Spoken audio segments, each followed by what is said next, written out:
Hello. These are my September TBRs. 4,348 pages to hopefully read in September. So welcome to the new weekly reading vlog and the new episode of The Hannah Show. Right, so as you can see, there's quite a few books. I didn't tell you, unless you've watched my September reading plans video, you wouldn't know. The link is at the top if you wanted to watch it. But basically in September, I want to tackle all the unfinished series on my shelves. The first book that I picked up is A Court of Silver Flames by Sarah J. Maas. I have read the first 3 books plus the little novella, and that was sitting on my shelves since I want to say maybe February. I can't remember exactly when I finished reading the other books, so I decided it's about time to pick this up. I also have a few other books here. These are the books that will complete my series for me. These ones, they are optional. Priority is these 1, 2, 3, 4, 5 books. They are quite big, I'm not gonna lie. So, as per usual, I will be doing a mix of audiobooks and physical books. As my first audiobook, I picked up A Court of Silver Flames because I have it. And actually, so far, I have listened/read to 65 pages. In this one, we are following Nesta and Cassian. I believe this will be a story of them too. Nesta, if you can remember, is the oldest sister of Farah. There was 3 of them: Elaine, Farah and Nesta. Nesta is the oldest one, and Nesta is the one that took power from the cauldron, and unfortunately she doesn't know how to contain it, how to control it. So I think this book will be following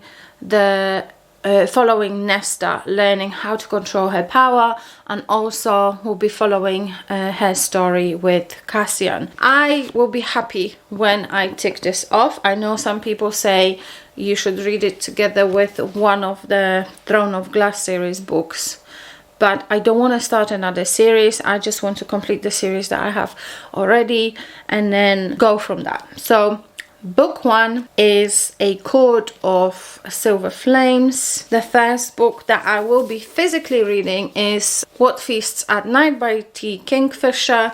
This is just a very short novella. This is book 2 in Sworn Soldier series. In book 1, we followed Easton, who is asked by their friend Madeline to come and visit the manor that she stays in with her brother. There's also another friend visiting from America, and Easton goes there and notices that everything around the manor is covered in this weird looking fungus, and animals are behaving weird, the fish in the pond is behaving weird, and also is Madeline as well. So book 1 is around that story. This is a retelling of the House of Usher. And in book 2, Easton and the woman that they met in book 1, Miss Potter, who is a British mycologist, so the person that knows about mushrooms, they are on another mission in Easton's home village or hometown or something like this. So I think this is the book that I'm going to pick up first as my physical one. It's nice and short, so I should hopefully read it in one afternoon. Yeah, if the stars align. Good luck to me. Hello, I have just finished listening to Only If You're Lucky by Stacy Willingham. It was good. I placed a hold for this months ago, and it finally came through the other day, and I kind of listened to it on and off.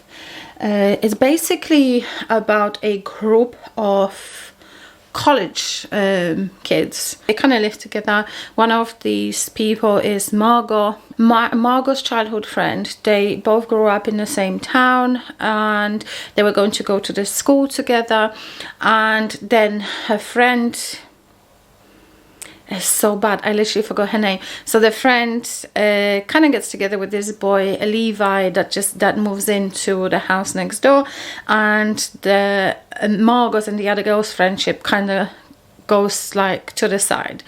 And then this other girl dies in an accident, and Margot goes to college, and she meets the group of kids, and one of the girls, Lucy, invites her to live with them in this house. And they kind of like party like, you know, unique kids do.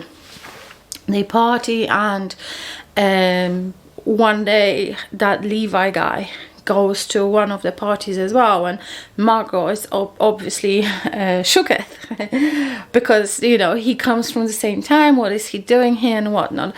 And so basically in the beginning of the book, I would say maybe even about 55%, first half of the book, we kind of follow the day-to-day life, like the parties and everything.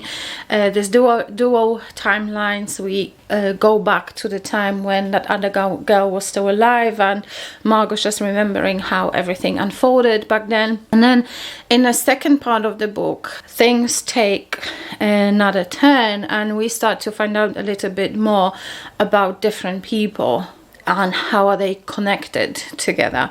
And of course there's a twist at the end, surprising twist. I actually, yeah, I'm not very good guessing plots but yeah, so I found the ending quite surprising. But yeah, I thought that I was gonna give this book about, I don't know, maybe like 2.5 stars, 3 stars, but I'm kind of leaning more towards 3.5 to 4 stars. I kind of have to sit with my thoughts a little bit longer and then decide, and then I will decide how to rate it. And I started this yesterday as well. I've only read like 6 pages because I started reading that in bed and it was time for me to turn the lights off. So yeah, only 6 pages, but I'm hoping I will continue today. And now I'm making a blanket, so I will put my Coat of Silver Flames on audiobook and I will crochet and listen to that.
Hello on Saturday.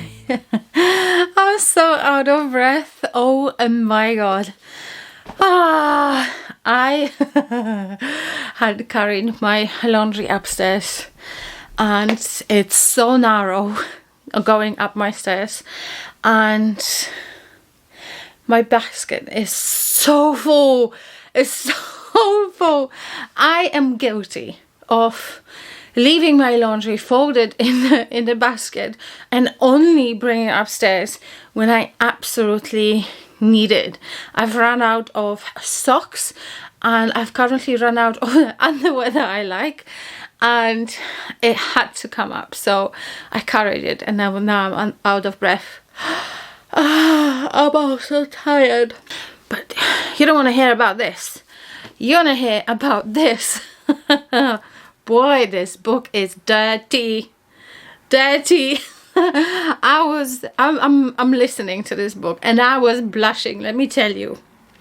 There is a scene here in a dining room, and Wow. I wonder if there is age rating for books like there is for movies. Because I feel like, you know, you think, oh, romantasy, blah, blah, blah, blah, blah. But if my daughter was like 15 or 14, 15, like an early teenager, I don't know. I wouldn't want her to read this.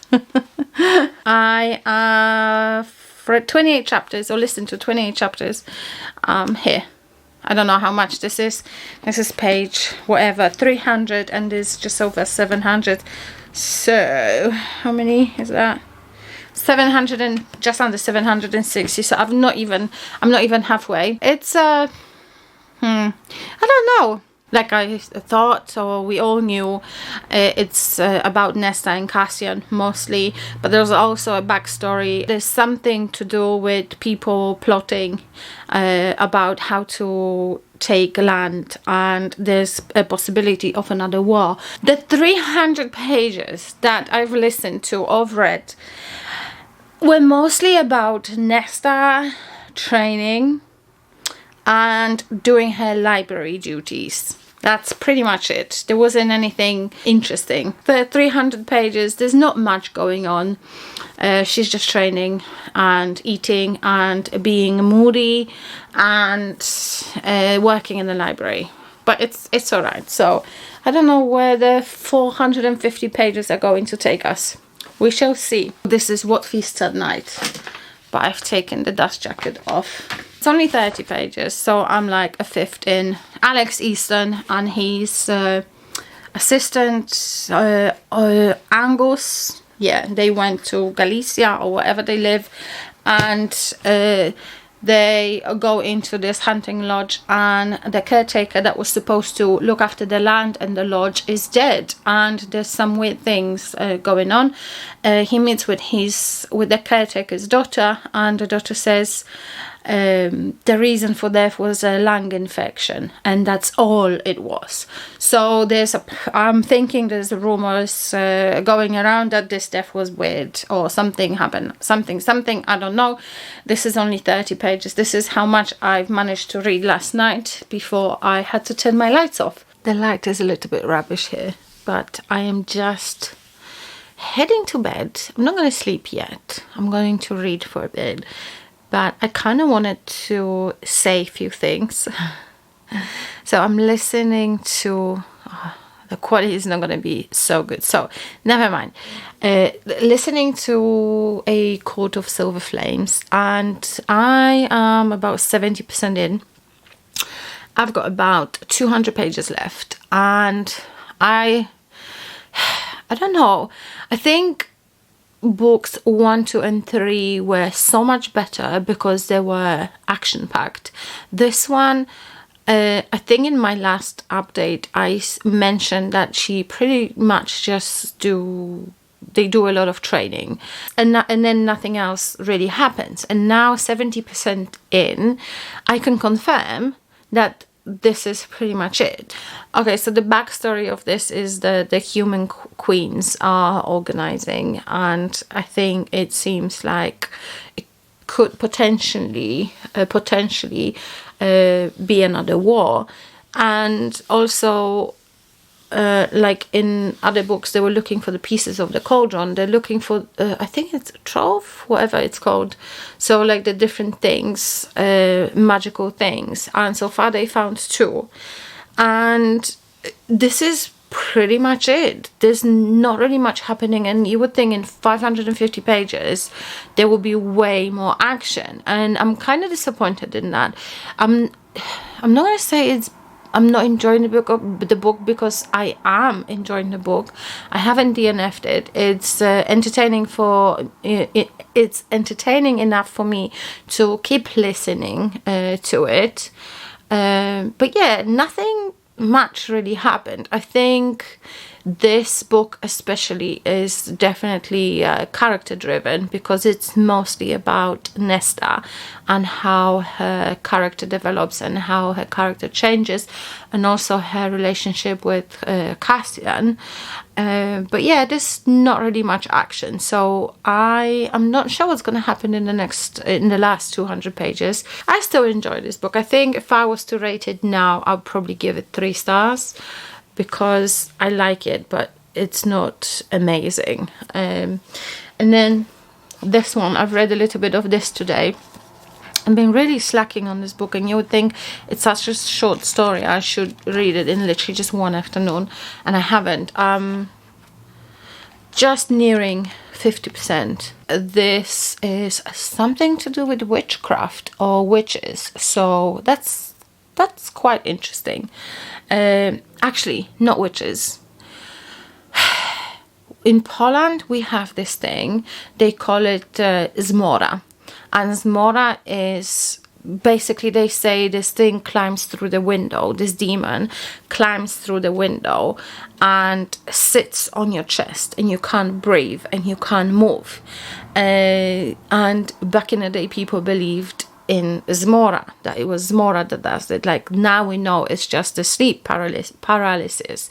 But back in the day, people used to believe in Zmora. So this book is about Zmoras. And the funny thing is, in my nearly 44 years of life, I had experienced this once, and it was absolutely terrifying.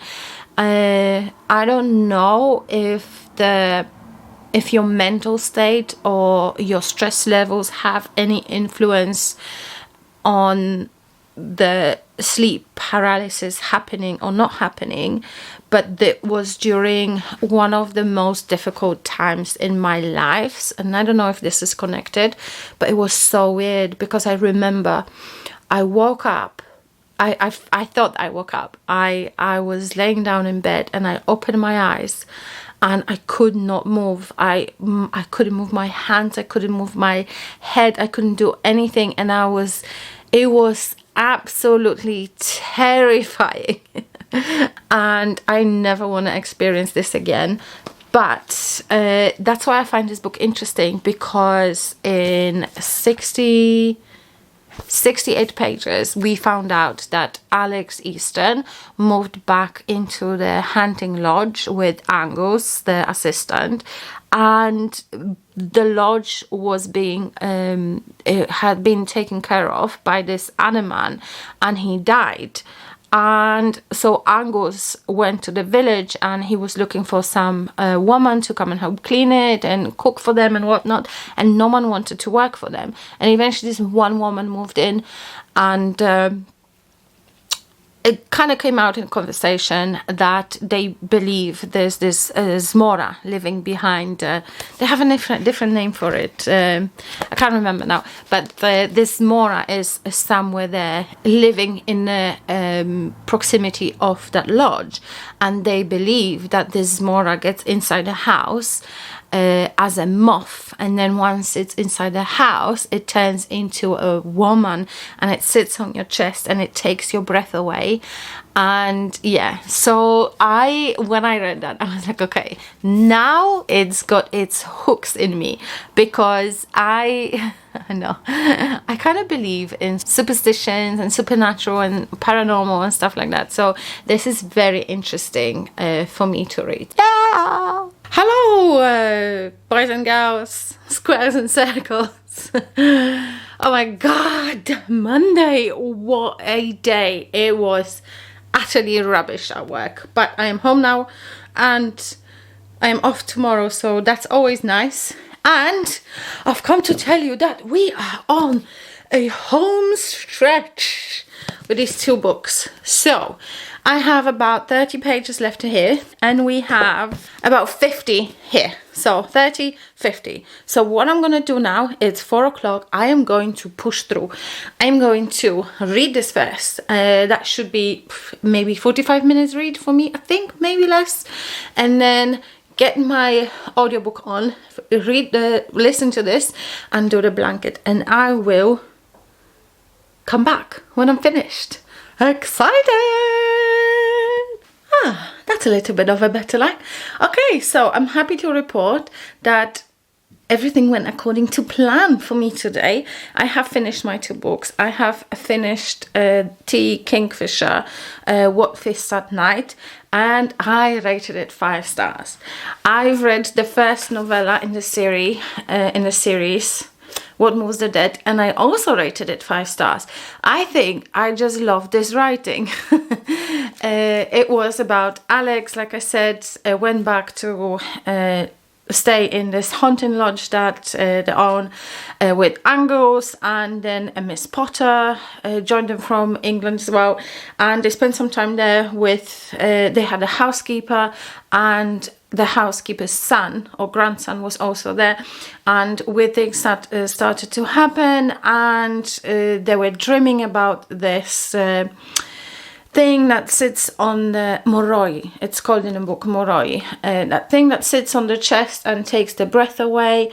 And like I said, I found it really interesting because I grew up believing in these things as well, but they were called zmoras in Poland. I need to change my battery. So we used to call them zmoras in Poland, and it was a belief that they climb at night, they climb through the window, they sit on your chest and they take your breath, they suck the breath out from your chest, and this is basically how people in the olden days explained sleep paralysis.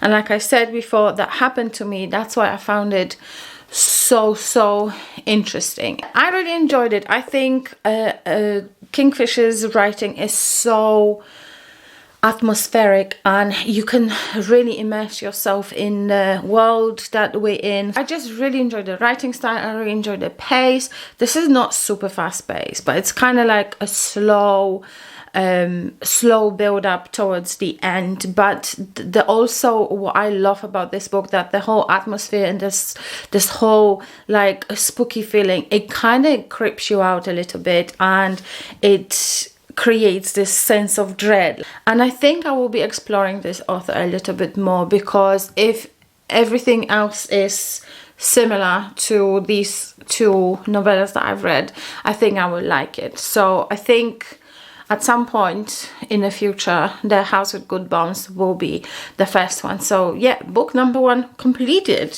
And now book number 2, A Court of Silver Flames by Sarah J. Maas. What can I say? I listened to this book because it is big, and I haven't really got time to just read. I have big plans for September. Anyway, so I listened to this as an audiobook, and first of all, I have to say I really enjoyed the narrator. I think the narrator did a really good job reading this book, and I really enjoyed the narration. And at first, even though I enjoyed listening to this book, I thought nothing was happening. Nothing much was happening. Like I said, the book kind of evolved around Nesta, mostly her training, and also her romance with Cassian. And only, I would say, the last maybe 150 pages, this is where we see the action pick up. On the way to the last 150 pages, Nesta's changed a lot, which makes this book a very character-driven book. It wasn't that much of a plot, but it was more about how her character developed and changed over the 750 pages. And I think whatever was said in those pages, it was necessary for us to fully appreciate the changes that she went through, and where we started and how we finished in the book, how she changed completely 180 degrees. So I actually really appreciate everything that happened before. And I think with her physical training, her mental health improved as well. And yeah, her romance with Cassian, that was really lovely. I think this book was the dirtiest out of the whole series. I don't know, might be wrong. I've read the other ones quite early in the year, but I think it was a bit dirty, this one. All this time I was thinking I'm going to finish this book and I'm gonna rate it 3 because I enjoyed it, I liked it, and you know, I had a good time with it until the last few chapters when I was pretty much crying. That's how much this book had an impact on me. Yeah, I was so emotional. There is a scene towards the end of the book that literally had me in tears, and I think this is the first time ever listening to a book or reading a book I had tears in my eyes. When you watch a movie, it's different because you've got the soundtrack going on, you've got the music and the build-up and everything. Here you kind of just have to rely on what you're reading or what you're listening to, and I think this is the first time in my life that happened in a book, and literally I was in tears. And if you've read it, you will probably know which scene I am talking about. I don't want to say which exactly because I don't want to spoil it for people that maybe haven't read this book yet. But yeah, there is a lot of triggers in this book, I would say. And definitely if you are a person that went through certain experiences in your life, i.e. abuse, for example, definitely check content warnings. I think people mostly do nowadays, which is good. But yeah, I rated this book 4 stars. I really liked it. It's not a 5-star book because obviously this much of a book was a little bit repetitive and a bit samey, but because of this ending and because of how the story finished and how Nesta has changed throughout the book, I thought this book deserved 4 stars and Nesta deserved 4 stars. I really enjoyed it. I really liked it. And yes, this is my rating. So we've got 5 stars. 5 stars for a novella. I rarely do that for the novellas. I think novellas rarely get anything more than like 4 stars from me. But I flipping loved that book, and I loved the atmosphere, and I loved how this book made me feel. And we have a 4 stars for A Coat of Silver Flames, and that is 2 books of my September TBR that I can tick off now. That will be the end of this vlog as well. I am going to go enjoy the rest of my evening, work on my blanket, and pick my next book. And in the meantime, I thank you very much for watching. I hope you enjoyed it. I hope I convinced you to pick up at least one of these authors. Don't forget to like this video if you liked it, because I can see you're watching the videos, but you're not very good with leaving thumbs up. And if you want to be extra special, if you want to comment and you don't know what to say, why don't you leave me a flame emoji in a comment, and I'll be super happy about that. Once again, thank you for watching, and I'll see you in my next one. Bye!